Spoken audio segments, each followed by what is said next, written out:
Hola, ¿qué tal? Bienvenidas, bienvenidos todos a esta conferencia de hoy del ciclo de conferencias de lengua y cultura organizado por el Centro de Autoacceso y Mediateca de la Escuela Nacional de Estudios Superiores, Unidad Morelia de la UNAM. En esta ocasión nos hemos reunido para terminar con un breve ciclo de conferencias que organizamos en conmemoración del Día Internacional de la Mujer. En este ciclo de conferencias realizamos una exploración junto con nuestros ponentes invitados de las figuras y de las representaciones de las mujeres en la literatura y la sociedad. Pueden conocer más sobre estas conferencias en la lista de reproducción o en los videos de nuestro canal de YouTube. Y en esta ocasión vamos a recuperar una conferencia que por una dificultad técnica el 8 de marzo no pudo ser llevada a cabo, pero que con todo el gusto nuestra invitada de hoy, mi amiga compañera de aventuras, la maestra Giselle Gómez, ha tenido a bien preparar para toda la comunidad. Les voy a hablar un poquito sobre la maestra Giselle. Giselle Gómez es profesora y asesora de francés en la Escuela Nacional de Estudios Superiores Unidad Morelia de la UNAM desde el año 2013. Participó en el programa Asistentes de Idioma en Francia de la Dirección General de Relaciones Internacionales de la Secretaría de Educación Pública. Realizó sus estudios en la Universidad de París 8 y es egresada de la licenciatura en la enseñanza de francés como lengua extranjera de la FES Acatlán de la UNAM. Actualmente cuenta con una certificación para evaluar las pruebas internacionales DELF y en su ejercicio profesional tiene un interés particular en la creación y diseño de materiales para la enseñanza. Estoy muy contento de recibirlos a todos ustedes hoy en esta ocasión. Nos acompañan varias personas en la sala de Zoom y para las personas que estén viendo o vayan a ver este video, pueden dejar sus comentarios en el chat en vivo o en la caja de información van a poder encontrar la información relativa para poder comunicarse tanto con los profesores de la Academia de Francés como con la mediateca completa. Sin más, no le quito más tiempo a Giselle, le dejo los micrófonos y le doy la más cordial bienvenida y mi agradecimiento por ser mi compañera de aventuras en estos eventos. Muchas gracias, Gis. A ti, Lalo, muchas gracias. Pues bueno, gracias otra vez por su asistencia, por seguirnos en esta serie de conferencias que, como bien mencionó el maestro Eduardo, pues bueno, tienen como fin presentar a mujeres en la literatura y en la sociedad. Nada más por mencionarlo, pues bueno, anteriormente se presentaron mujeres en diferentes latitudes, ¿no? Desde mujeres en Egipto, ¿no? Mujeres en África, incluso la esencia femenina a través de la escritora Amparo Dávila, ¿no? Entonces, esta conferencia, pues bueno, al yo ser profesora de francés, pues fue recuperar un personaje que sigue siendo vigente de Gustave Flaubert, que es Emma Bovary, de la que vamos hoy a hablar. Y bueno, me gustaría presentarles qué es lo que va a suceder o qué es lo que vamos a hacer a lo largo de este espacio. Lo primero, pues hablar del personaje central de la obra, que es Emma, pero también hablar del contexto en el que se escribió esta novela y, por supuesto, también aprovechar y presentar algunos aspectos lingüísticos y sociolingüísticos que tienen que ver, efectivamente, pues, con la lengua francesa, ¿no? Entonces, a mí, más que pues, verlo como una conferencia, ¿no? Donde solo yo estoy hablando, sí me gusta la participación porque siempre se enriquecen los puntos de vista, entonces está activo tanto el chat como la posibilidad de activar su micrófono, su cámara para que estén presentes y para que estén participando. Y pues nada más quizá para que sea ordenado, pues reaccionar para levantar la mano y así poderles dar la palabra. No duden en interrumpirme para despejar alguna duda o bien para enriquecer cualquiera de los puntos que yo vaya comentando. Entonces, bueno, sin más, pues voy a compartir pantalla.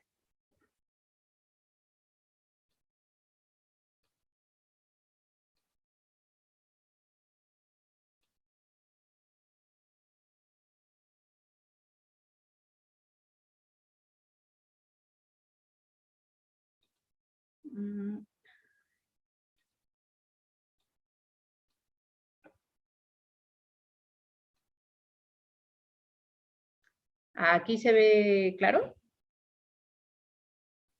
Sí. Perfecto. Sí, se ve Sí. bien. Muy bien. Entonces, nada más un favor, Lalo, si puedes apoyarme ahí con el chat. Ay, Dios. Sí, con gusto. Perfecto, gracias. Bueno, pues lo primero sería presentar el nombre de la obra. Es una obra literaria que es Madame. Madame viene de señora, pero es curioso porque en México tenemos esta asociación al estado civil de una mujer para hablar de señorita o de señora. En Francia no hay esta relación. En Francia simplemente al ser mayor de edad, digamos que tienes este nombramiento, ¿no? Por decirlo de algún modo, de madame, y cuando es señorita, mademoiselle, ¿no? Entonces es la señora Bovary, que no forzosamente nos hace pensar en la esposa de, sino simplemente, pues, la señora Bovary, ¿no? ¿Por qué? Por ser mayor de edad. Entonces, es su apellido, Bovary es el apellido, y su nombre es Emma. Pero bueno, el título es Madame Bovary. ¿Y quién escribe? Pues escribe Gustave, ¿no? Gustavo. Y para recordar, bueno, la pronunciación del apellido es Flaubert, ¿no? Todos los diptongos, generalmente en francés, tienen un solo sonido.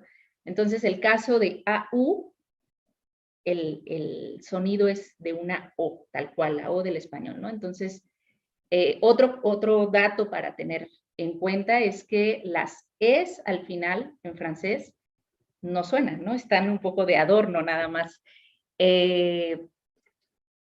Es el morfema, la E, generalmente de un nombre femenino, ¿no? Así como nosotros en español tenemos la A como morfema que indica o que significa un género femenino, como mesa, silla, ventana, ¿no? Que suelen ser nombres femeninos.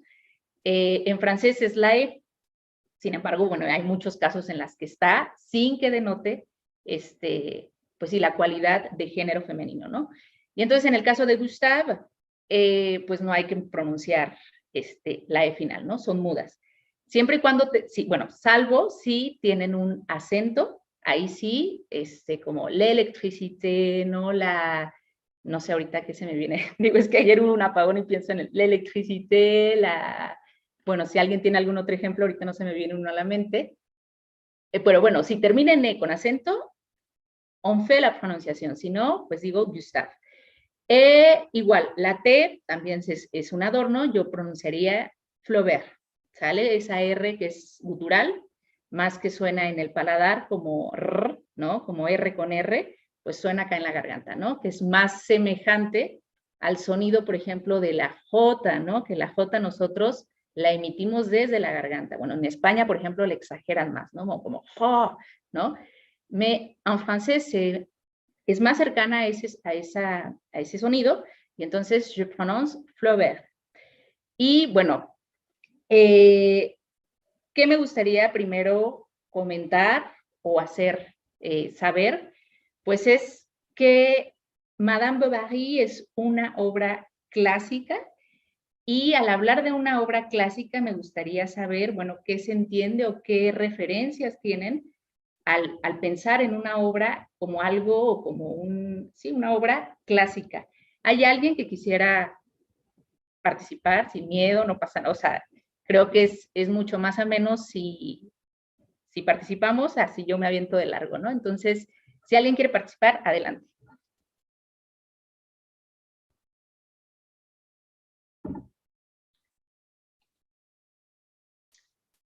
Ahí está, égalité, liberté, tout à fait. A ver, entonces, Claudia, por favor, y después Lourdes.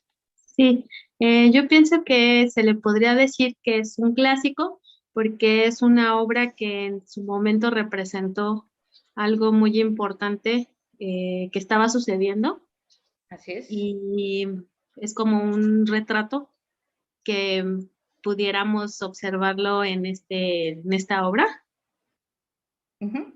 Muy bien, muchas gracias, Claudia. Gracias. Sí. Lourdes, ¿habías levantado la mano? Sí, además de lo que dijo Claudia, creo que era, Sí. También es que fue muy importante y sigue siendo importante, entonces es como imperdible para conocer la literatura en general. Eso. Perfecto, sí, justamente es eso, ¿no? Es una obra que perdura en el tiempo, por decirlo de algún modo, no pasa de moda. Es decir, sigue vigente eso, ese testimonio, ¿no? De lo que se cuenta en esa obra. Entonces, por eso es un clásico, porque no va a perder vigencia esa temporal, de algún modo. Es por eso que decidí, bueno, pues tomarla como ejemplo en este ciclo de conferencias.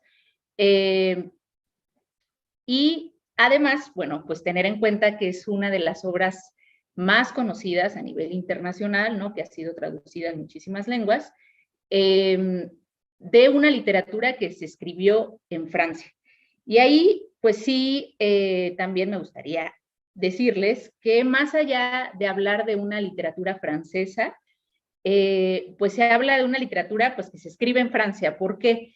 Porque de pronto categorizar literatura inglesa, ¿no? Literatura iberoamericana o literatura española, o bien en este caso literatura francesa, pues sí corresponde o se debe mucho a esos nacionalismos o esa idea de nación del siglo XIX, ¿no? De un poco de limitar fronteras, cosa que actualmente es muy difícil. ¿Por qué? Porque hay una serie de intercambios, ¿no? De vínculos, de movimientos, de flujos migratorios, pues que difícilmente pueden delimitar que algo se nombre como tal únicamente o puritanamente francés.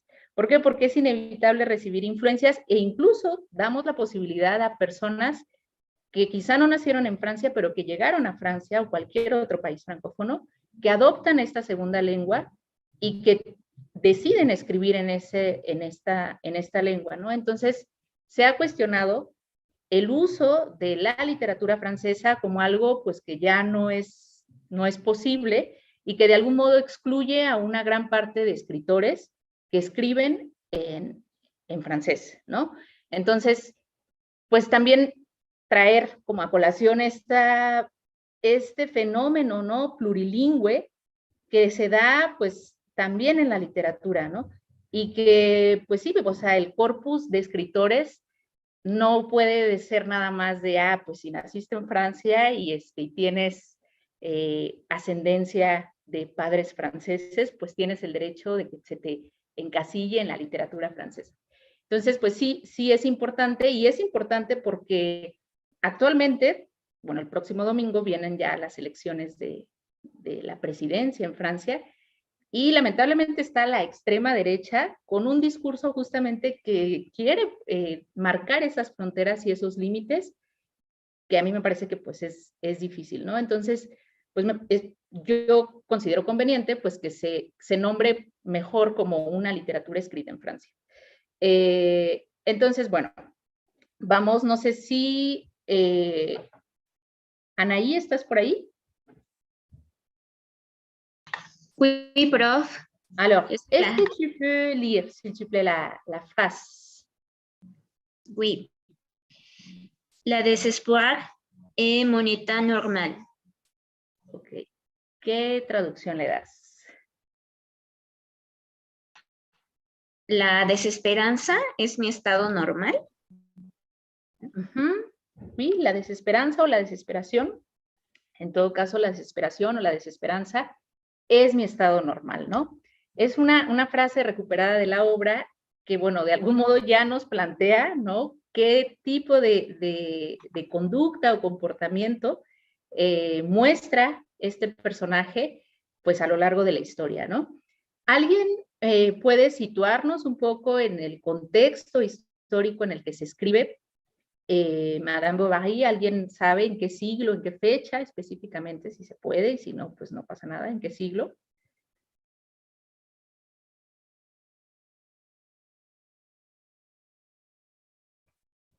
¿No? ¿Una idea? A ver, el chat. El siglo XIX, tout à fait. Alors, entonces, es el siglo XIX en el que se escribe, y bueno, pues vamos a ver. Betty, adelante.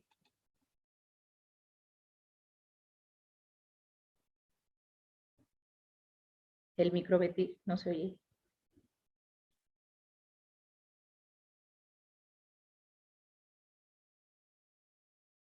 Bueno, tal vez tuvo ahí un problema.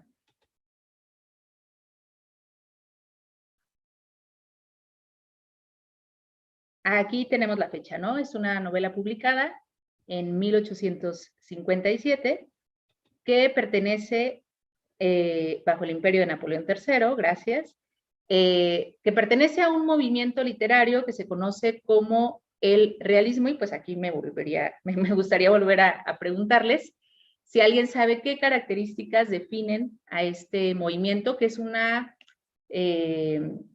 ruptura de algún modo con un movimiento que le antecede, que es el romanticismo, ¿no? ¿Alguien puede darme algunas características o algo que conozca acerca del realismo?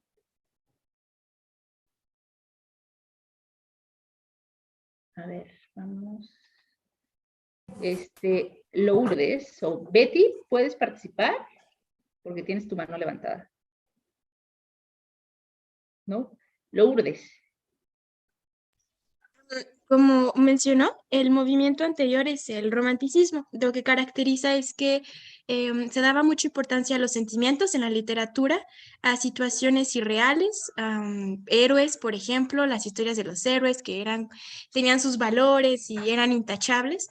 Entonces, el realismo es no lo opuesto, pero es muy, muy alejado del romanticismo.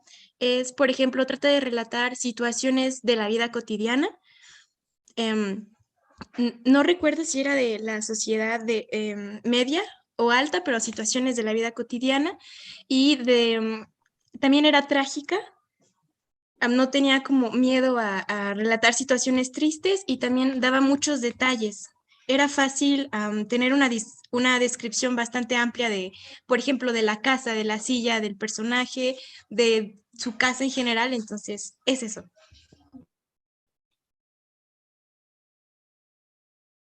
Se cortó el micro, Lourdes. Ay, no, perdón, era todo. Ah, ok, muchas gracias. Pues sí, es justo lo que comentas.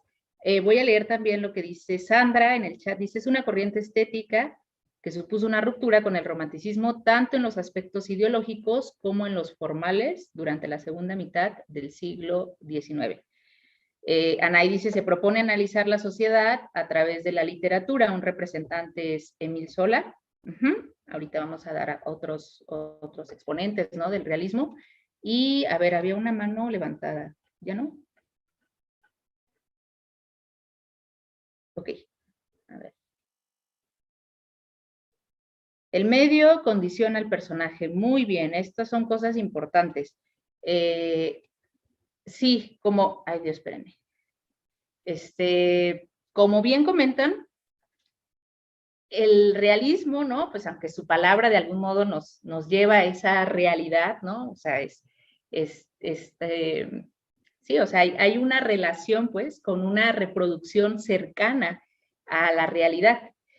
Y al decir, bueno, vamos a dejar de hablar de personajes idílicos, ¿no? De personajes extravagantes que quizá están muy alejados de esos personajes o de esos personajes comunes y corrientes o de esas personas con las que, pues sí, enfrento mi día a día, ¿no? Entonces, el realismo busca presentar situaciones cotidianas con los claroscuros, ¿no? De una vida, pues, que no es ni bueno ni malo, ¿no? Sino que, como mencionan, pues es a partir de ciertas condiciones, de varios factores que pues condicionan nuestro comportamiento, nuestra forma de pensar y de actuar, ¿no? Entonces, efectivamente hay también una descripción mucho más detallada, es decir, los escritores, las escritoras, en el realismo también documentan muchísimo, ¿no? Su conocimiento sobre las cosas de las cuales van a hablar. Entonces también tiende a haber una descripción mucho más detallada, pero al mismo tiempo se presenta un lenguaje más sencillo y no por eso simple, ¿no? Que sea accesible para que las personas puedan acercarse a la literatura, ¿no? Y que no sea una cuestión de pronto de élite, ¿no? Tener acceso a la lectura de ciertos libros o a la comprensión de ciertas ideas. Entonces, Bueno, pues sí, eso es el realismo. Y quisiera también, ¿no?, decir por qué a través de la literatura, o por qué la literatura es una buena forma de comprender parte de la realidad o parte de lo que vivimos. Y es porque para mí quizá la literatura es una de las formas más amables de sensibilizar o de despertar ese conocimiento a otras realidades, ¿no? Había quien decía que la literatura nos permitía vivir sin el riesgo de vivir, es decir, a través de otros podemos experimentar una sensación de derrota, ¿no?, de enamoramiento. Había alguien que decía, pues la gente necesita leer para enamorarse, ¿no?, saber, o sea, o más que para vivir tal cosa, pues también para tener la capacidad de reconocer procesos por los cuales atravesamos, sensaciones, experiencias. Entonces, pues para mí es una forma bella, ¿no?, también de despertar una conciencia a realidades crudas y a situaciones difíciles, ¿no?, que también denuncian y muestran injusticias. Entonces, bueno, pues esto queda en evidencia en esta novela, que también fue muy cuestionada, pues justamente por denunciar y por mostrar una realidad que no se quería escuchar, ¿no?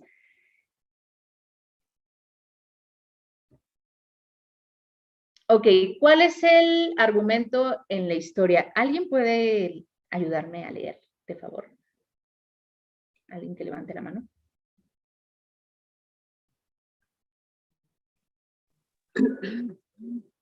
Gaby, después ¿Sí? Lupita. Argumento en la historia. Emma Bovary. Es una mujer insatisfecha que no se resigna a llevar una existencia rutinaria y monótona dentro de los límites impuestos por la sociedad patriarcal. ¿Continúo? Hasta ahí está perfecto. Ok, entonces, ¿qué palabras clave yo pues resaltaría, ¿no?, del argumento? Pues la insatisfacción, ¿no? Insatisfecho.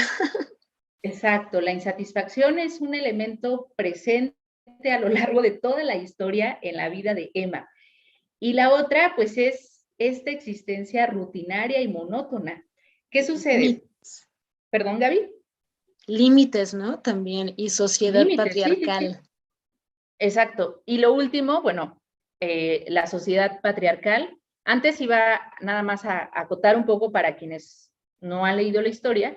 Bueno, Emma se casa con un médico y pues en su vida, ¿no?, de mujer casada, pues lleva una vida rutinaria, monótona, porque se sujeta pues a los límites un poco de su hogar y las tareas del hogar, ¿no? No hay una posibilidad de que ella realice un poco pues sus ideales o sus deseos. Aún no hay incluso pues ese cuestionamiento, y ese cuestionamiento de desear surge también de lo que ella lee, ¿no? Que ahorita vamos a hablar de eso, pero antes aquí dice dentro de los límites impuestos por la sociedad patriarcal, y yo creo que patriarcal pues es una palabra con la que ahora convivimos, y qué bueno que convivamos porque nos hace cuestionarnos acerca del patriarcado o la sociedad patriarcal. Sí me gustaría también, pues, que comentáramos, ¿no?, qué entendemos por sociedad patriarcal o qué entendemos por ese sistema patriarcal. Y pues lo mismo, ya sea por el chat o si pueden levantar su mano. Pues es perdón, no levante la mano. ¿Puedo hablar? No, adelante, Lupita. Sí, gracias. Pues es el sistema impuesto por los hombres, ¿no? Dicen que la gran literatura está hecha por los hombres y bueno, conforme pasa el tiempo se han encontrado muchos, o más bien, se ha privilegiado mucho la voz de muchas mujeres que en su momento no tuvo, en un cierto periodo histórico no tuvo importancia. Entonces, pero ya eso es desde una mirada de género, ¿no? Ya la sociedad patriarcal, pues esa visión, ¿no? Ya totalmente impuesta por el hombre. Ok, gracias. ¿Alguien más? Dice Sandra, Sandra, ¿quieres leer lo que pusiste o lo leo yo?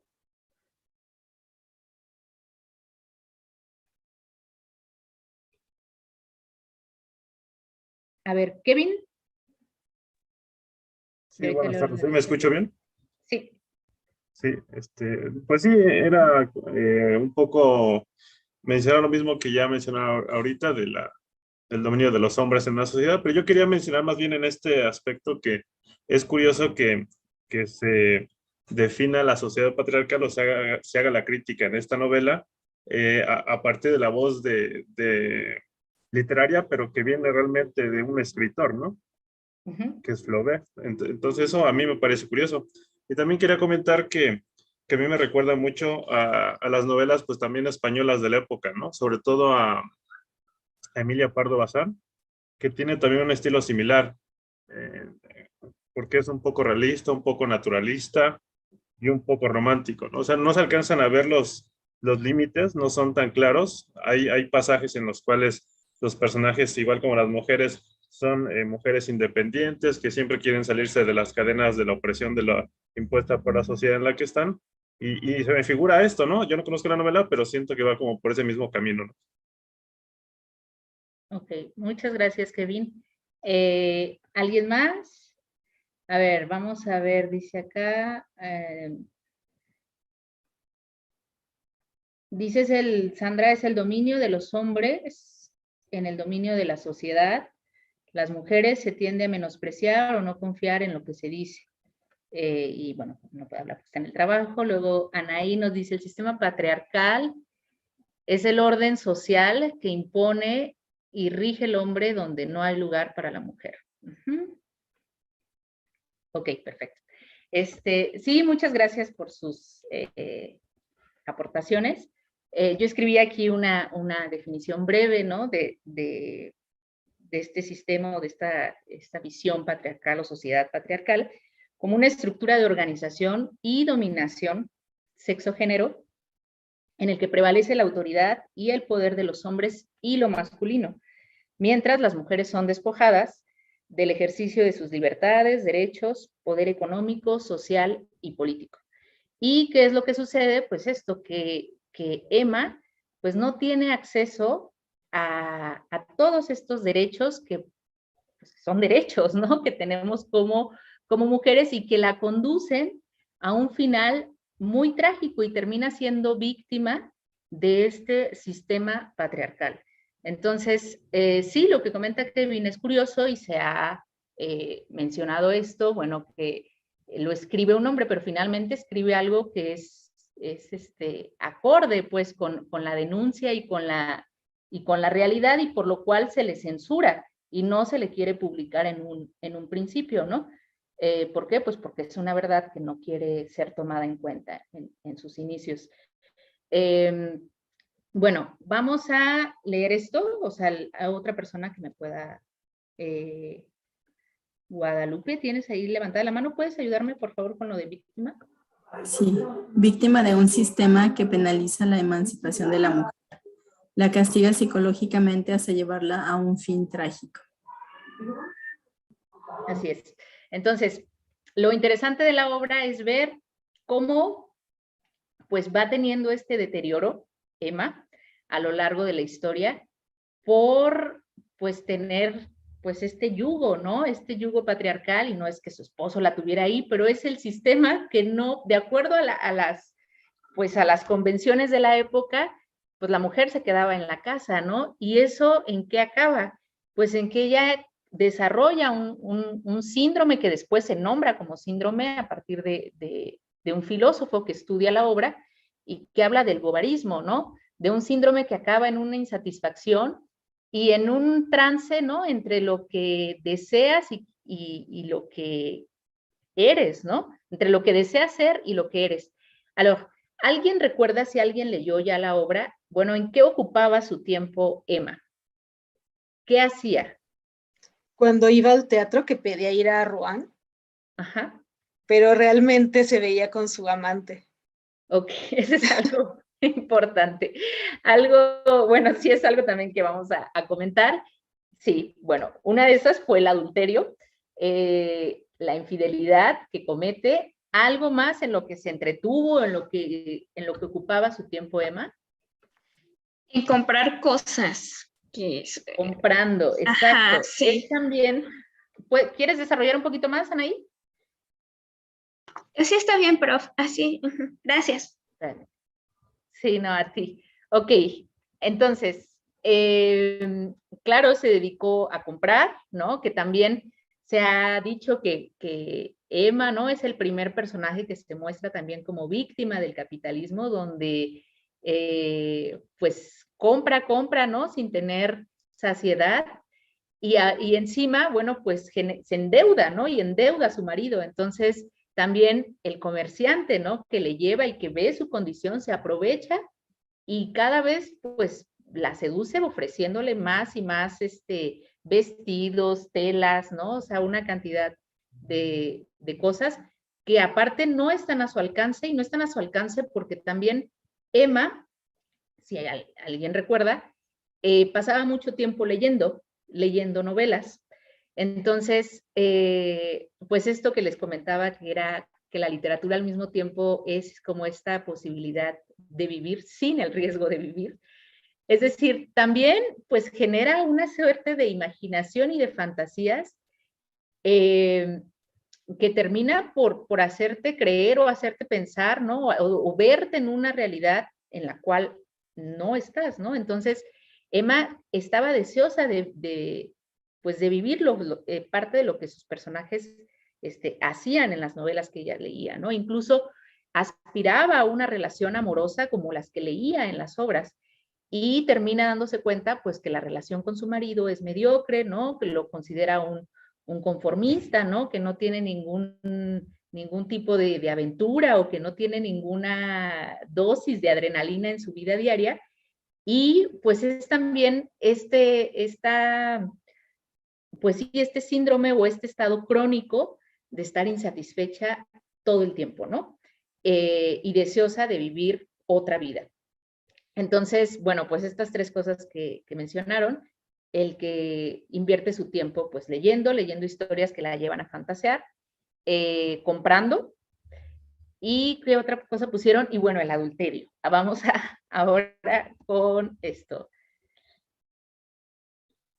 Al hablarse de un adulterio en la obra, es también interesante porque pues es la primera mujer en la literatura que comete un adulterio y que aparte no se le enjuicia, es decir, no hay un justiciero o una justiciera o un personaje, ¿no? que represente esa moralidad de, bueno, pues fallaste y entonces pues órale, te condenan, ¿no? O te va a caer la mala, déjenme leer el chat. El síndrome, dice Mariana, el síndrome se encuentra en el manual de diagnósticos que usan los psiquiatras, es una pregunta. ¿Quién estableció que es un síndrome? Ok, el síndrome, ahorita es Jules, es un filósofo de Gaultier. Vamos a anotarlo.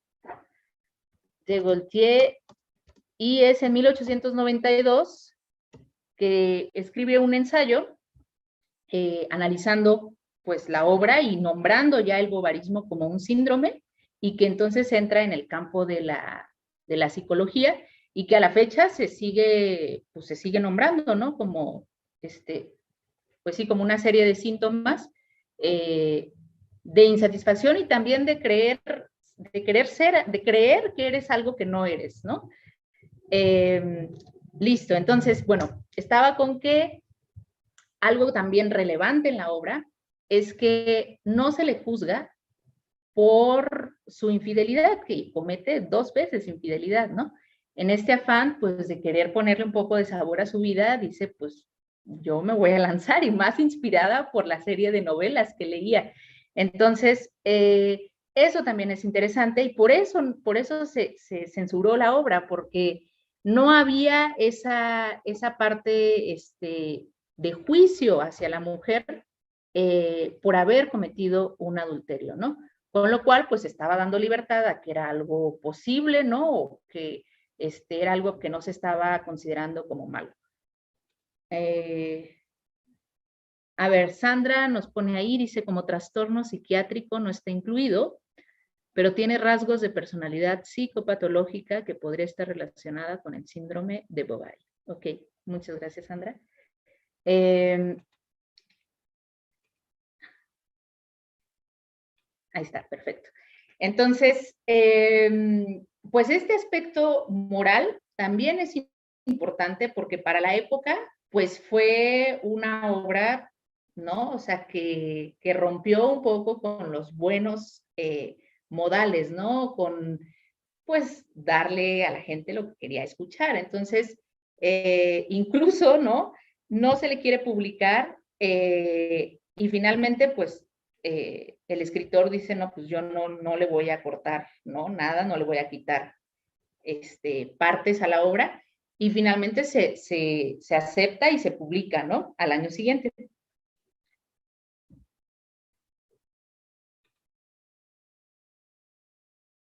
Y bueno, pues vamos a ver cuál es, o cuál fue, bueno, cuál es, porque decimos que es clásica, cuál es la trascendencia de la historia. ¿Alguien que me quiera ayudar? Denme un segundo, voy por tantita agua, un segundo.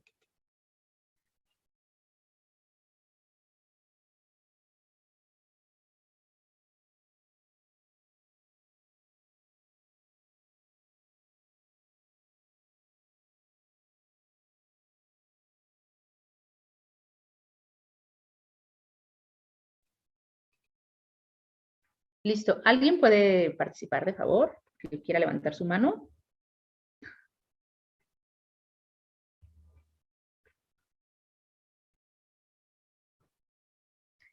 Lalo, venga. Sí. ¿Cuál fue la trascendencia de la obra? Basada en hechos reales, el personaje de Emma se convirtió en un símbolo feminista. Emma dio nombre al síndrome del bovarismo y una obra que atentó a los valores morales de la época. Muchas gracias.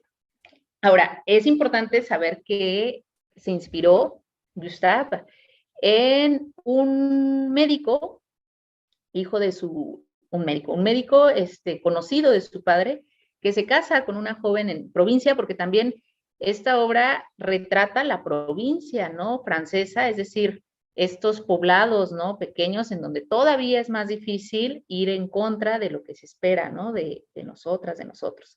Entonces, sucedió, pues, un poco lo que se cuenta en la historia, ¿no? Un hombre médico se casa con una mujer joven, lo engaña, y finalmente, pues, esta mujer tiene un final trágico, ¿no? Entonces, sí, pues, evidentemente hay ficción, pero sí está basada, al menos el hilo general de la historia, en un hecho real.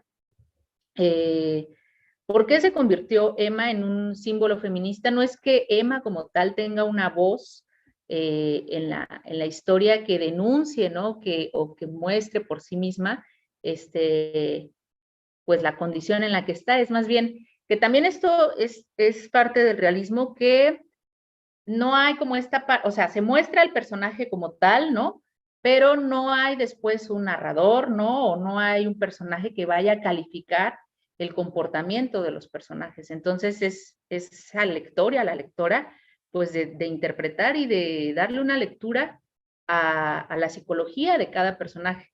Entonces, se convirtió en un símbolo feminista, ¿por qué? Pues porque el feminismo como movimiento político pues busca, ¿no? Esta igualdad de derechos para las mujeres, y pues decir, pues es que no queremos ser una Emma, ¿no? O sea, queremos y tenemos el derecho pues de vivir nuestras propias luchas, riesgos, ¿no? Aventuras, sin sujetarnos, y con eso no estoy diciendo que esté mal quedarse en la casa, ¿no? Pero que sea en todo caso una elección y no, pues, una cuestión que no tienes opción, ¿no? Y bueno, lo que ya comentábamos, ¿no? Es a partir de la obra que se nombra este síndrome del bovarismo, y lo que ya también dije, pues que atenta contra los valores morales de la época. ¿Alguien quiere dar algún otro dato, pues que conozca, ¿no? Sobre el libro? No una imposición exacta.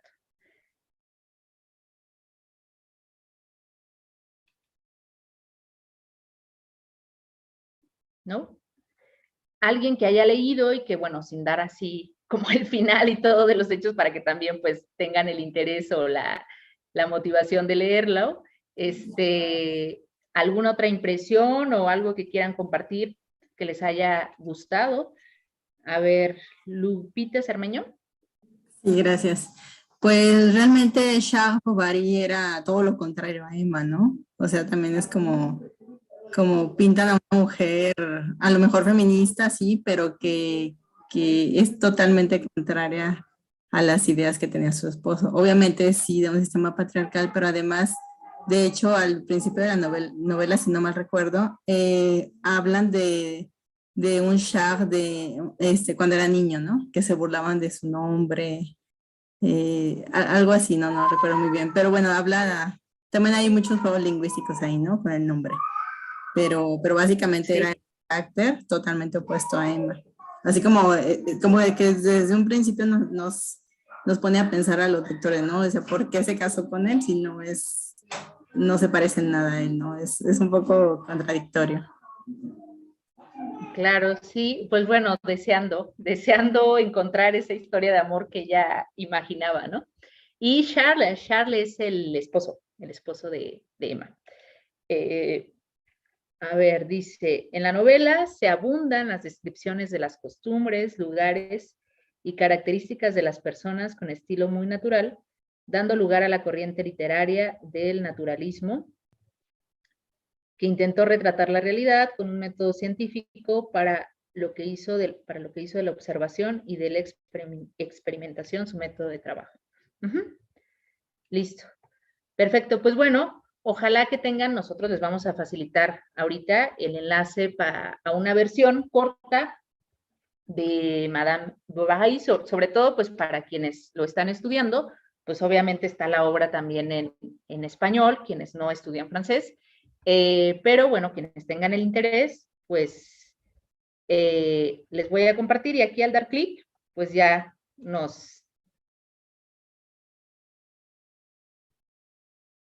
lleva la versión digital, ¿no? Del libro, es corto, ¿no? Es en un vocabulario mucho más sencillo, entonces, pues, ojalá que tengan oportunidad de leerlo. También está la adaptación al cine, está en, ¿qué plataforma es? Claro Video, está también la película, pero bueno, yo recomiendo mucho más el libro. Ya después pueden ver la peli. Y dice, tienes que activar mensaje a todos para que se puedan visualizar. Ah, ¿no se ven los mensajes de todos? ¿No ven todos el chat? Se ve. Sí se ve, ok. Entonces, a ver, déjenme, les comparto el enlace.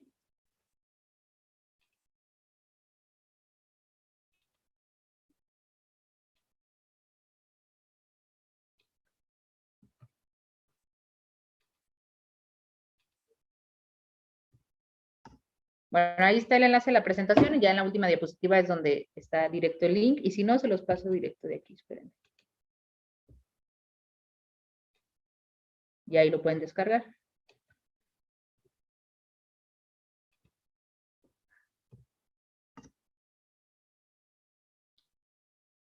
Y un favor, les voy a pasar un enlace que es un formulario de asistencia, porque pues nosotros tenemos que comprobar que sí estamos trabajando, entonces va el enlace, por favor ayúdenos con llenarlo.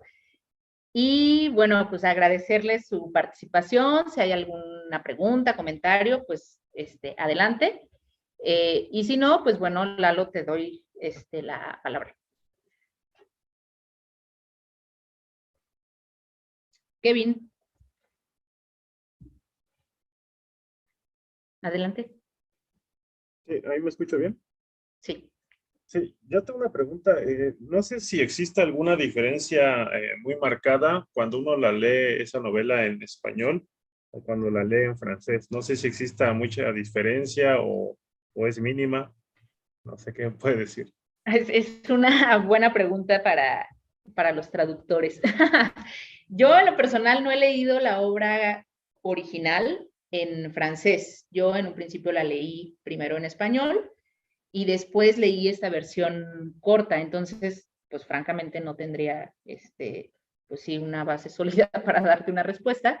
Pero me parece que justo las obras clásicas y que hay muy buenos traductores, pues que sí se apegan, ¿no? Pues a la misma, cuestión estética, ¿no? Que tiene la obra original con la obra traducida. Pero pues no te podría dar una respuesta, Kevin. Ok, no hay problema. Dice, sí hay Gracias. juegos lingüísticos. Sí, no te preocupes. Sí hay juegos lingüísticos en la versión original. ¿A qué te refieres, Lupita, con juegos lingüísticos? Sí, si no mal recuerdo, por ejemplo, cuando llueve, el sonido de la lluvia es una palabra que se repite, o sea, hay ese tipo de cosas. Es mucho la repetición Cierto, qué bueno que te mencionas. de la S, o Sí, sea, hay cosas así. sí, tiene mucho sentido ahora porque es verdad que se dice, ¿no? Que tardó tiempo en escribir esta obra porque la leía en voz alta, ¿no? Y él buscaba, pues, lo que tiene la lengua francesa, ¿no? Una sonoridad que le complaciera, ¿no? Y entonces decía, bueno, pues, o sea, no solo es lo que digo, sino cómo suena eso que digo. Entonces, pues, es como traducir poesía, ¿no? Tiene que haber también, pues sí, una cuestión de acompasamiento, ¿no? No sé cómo explicarlo, que seguramente pues debe ser difícil traducir, y sí, debe ser un reto la traducción al español, justo por eso, ¿no? Por la cuestión de la relación, ¿no? Quizá con la lluvia, ¿no? Exacto, sí, gracias. Dice, libre en versión corta está en francés. Sí, está en francés. No tengo una versión en español, pero seguro en internet habrá, me imagino. ¿Algo más? Ahí está, ya lo pasaron.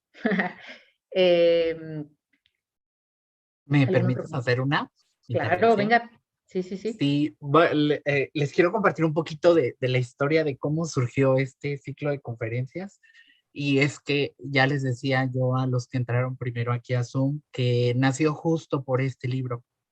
Este, yo no lo he leído, yo vi las películas, y he estado rastreando, me gusta mucho como el tema.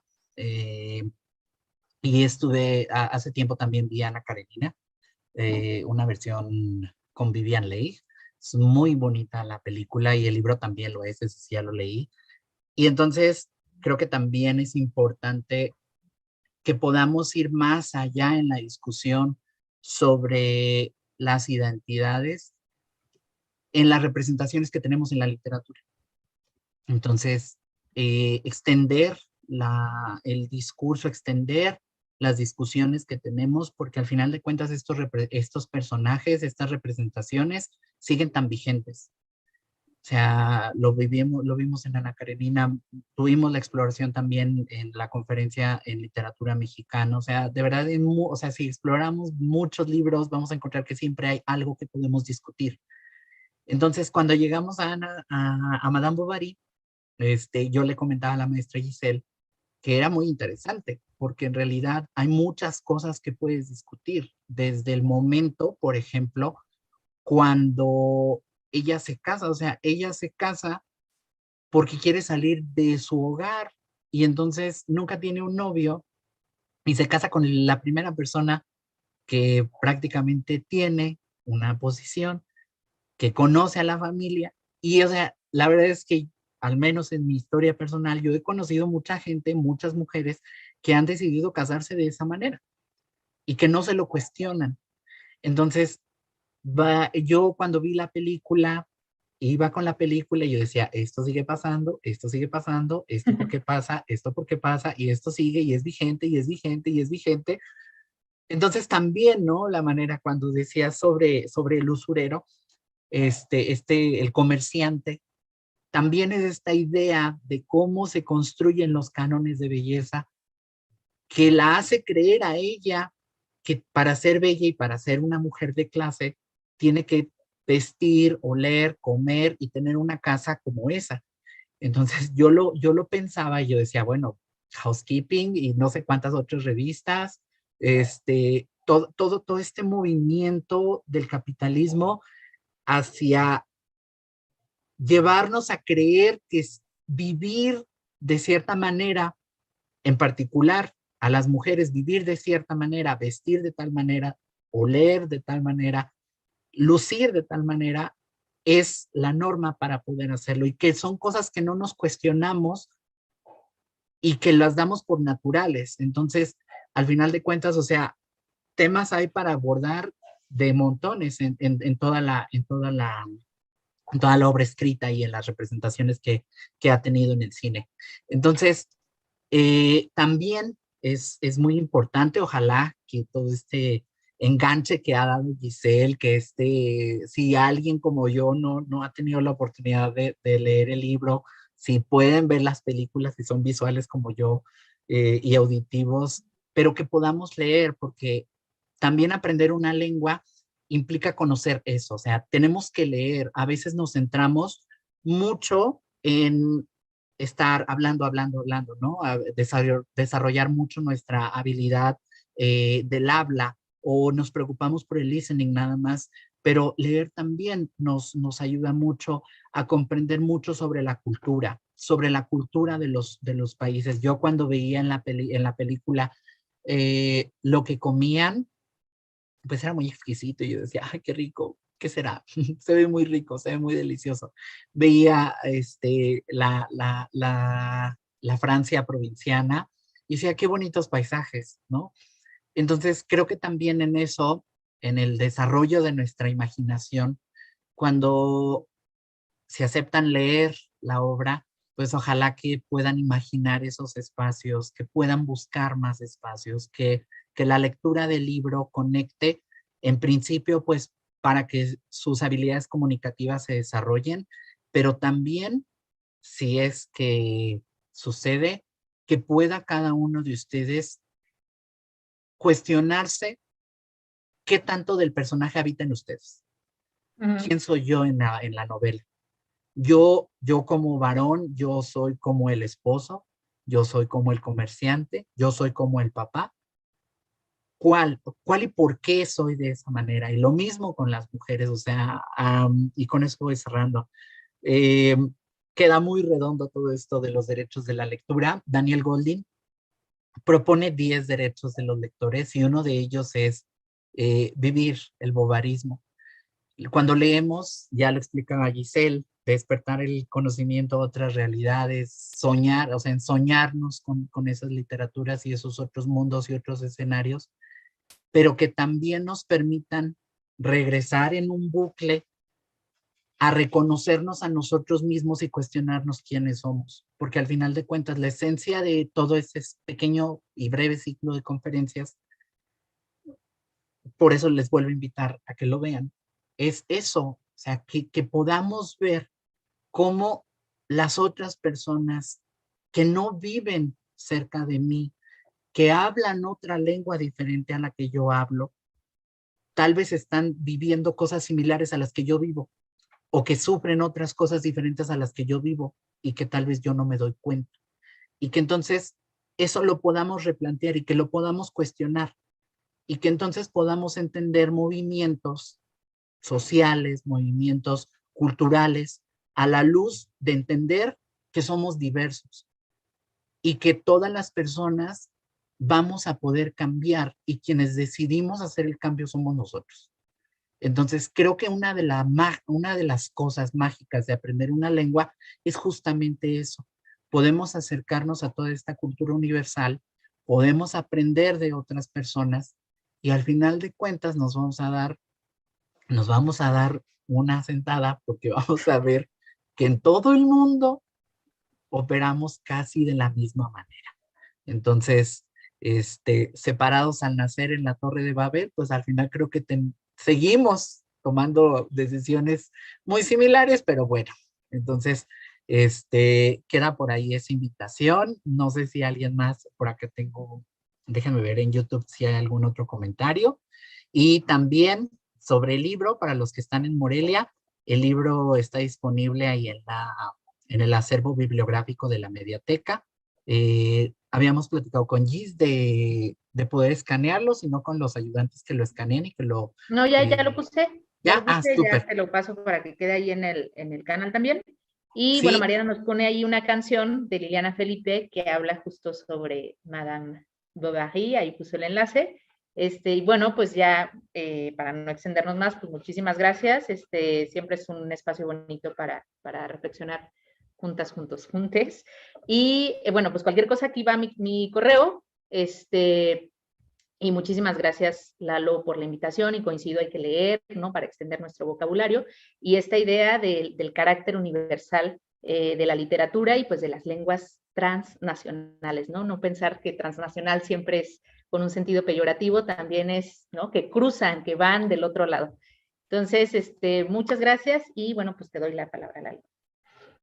Sí, no, muchas gracias a todas las personas que nos acompañaron hoy en la sesión de Zoom, a las personas que siguieron esta transmisión en YouTube.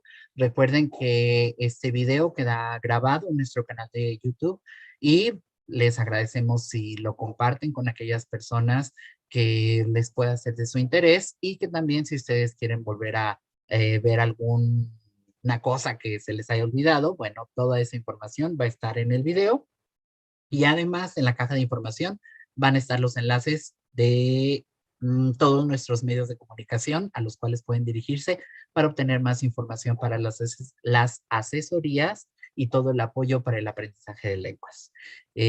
A nombre de la maestra Karina Godina Sepúlveda, coordinadora de la Mediateca de la ENES Morelia, les agradecemos que nos hayan acompañado y bueno, cerramos la transmisión en YouTube y nos vemos la próxima semana. La próxima semana tenemos una conferencia muy interesante en el marco del Día del Niño en México sobre el aprendizaje de lenguas en los niños. Entonces, les invitamos cordialmente a que participen en ella y pues nos vemos muy pronto.